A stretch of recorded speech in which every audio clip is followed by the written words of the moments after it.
Hello, I'm going to read a small piece called Hang in the Balance. I originally published it in a small pamphlet, and I was surprised at how well this little book was received way back in the late 1980s. I made a collection about 10 years ago of all my various writings, and in this book called While Giants Sleep, and the piece is also in there. Well, it's going to get a third outing, slightly revised, in a book I'm currently writing about climbing and outdoor adventures through my lifespan. But here it is, hanging in the balance. A young lad came out with our club occasionally, and although he was tough and bold, the reckless streak to his character worried us older climbers, and we tried to caution him with every means at our disposal, from quiet asides to dire threats. On the evening in question, our club was climbing on Wildcat Cliffs in Matlock Bath, and he had launched himself onto Great Cleft, solo. Solo on a route that is treated with great respect by the most accomplished of climbers. I was climbing nearby with Derek and preparing to bring him up the line I had just ascended. As I looked down, I saw that, instead of beginning to climb, Derek was busy untying himself from the rope. There was an even tone to his voice, an untypical and chilling seriousness. "Just leave me here for now. Get a rope down over there." He's trying not to panic the evening. "Get it down pretty quickly, Andy." I untie, unclip, gather rope and run through the grass to the big tree. I've no opportunity to decline the challenge. Time and place and circumstance have all collided. No time for preparation, no time for consultation, no time for thought. Thank God that for once there's no root or rock trying to snag the trailing coils. As I tried to adjust my belay knot so that I could position myself at the edge of the cliff and see what was happening, voices broke out from below. "Hurry! Hurry it up! Quickly!" Forget the position. No time to fit my rope breaking device, the stitch plate. He has no harness, nothing to clip into. Tie a wrist loop. I looked at the loop I'd made. Was it too small? What if he fell his last effort, having been wasted trying to force his hand through a loop that was just too tight? "Come on, hurry!" I gambled a few seconds more, making the loop a better size. Made one guess at the length and direction and threw it. "Left! Quickly!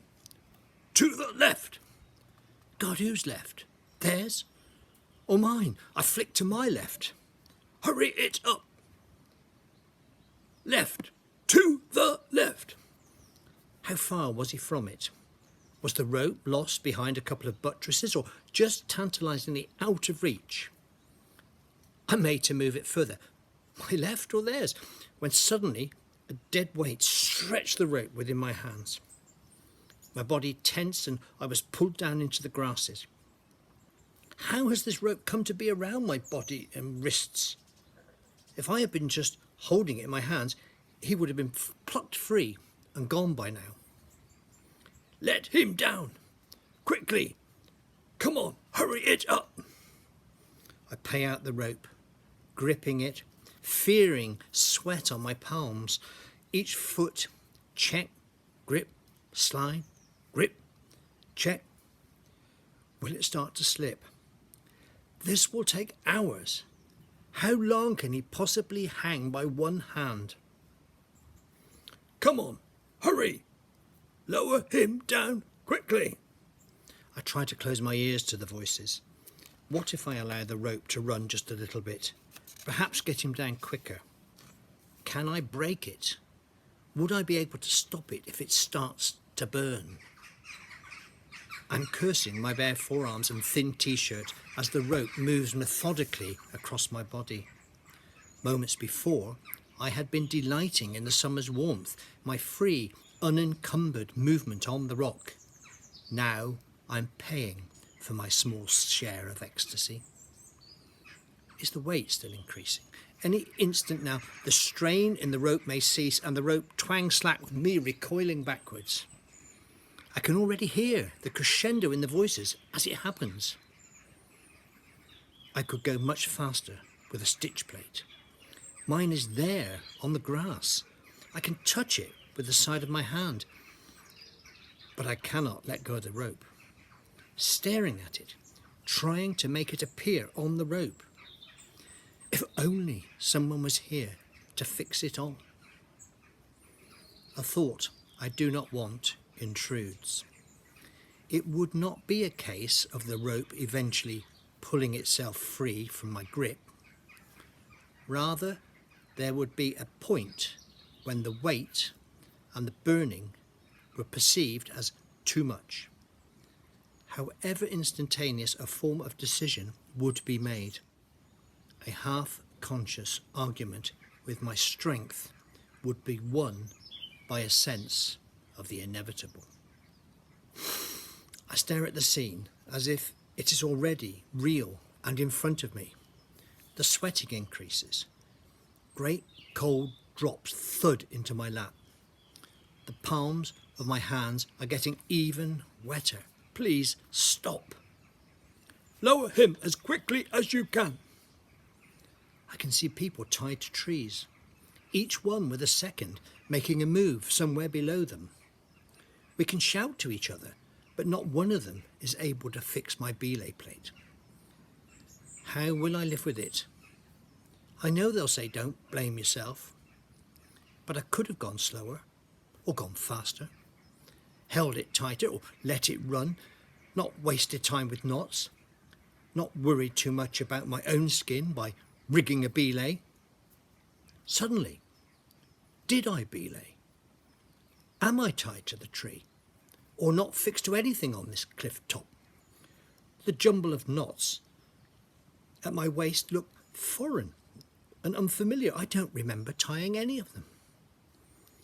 Before I can resolve this new worry, the rope becomes lighter. It moves from its position to reveal a sticky groove across my forearm. Can I let go? Is he on a ledge? Or clinging by a few finger ends to a flake of rock? Can he possibly have fallen? Can I risk fitting the stitch plate? If I dare to relax, will the rope jolt taut again more furiously than before? The evening has gone quiet. The flowers in the grass, small stabs of colour, stare back at me, intense and indifferent. I lie gripping a slack rope and begin to shiver. Please, someone tell me what's happening. Eventually the word filters up, the urgency thankfully gone. At the pub later, the watchers fill in the missing details for me. They describe the onset of his shaking, and estimate that there had been at the most a 1 or 2 second margin. They disagree about how he would have fallen, whether he would have bounced against the cliff where the angle changes. They tell of how he grabbed the knot as it swung past by one hand as he pushed the other through the loop. And they describe how he was lowered until they could inch out along a ledge and pull him into safety. As normality creeps back, this tale is told many times.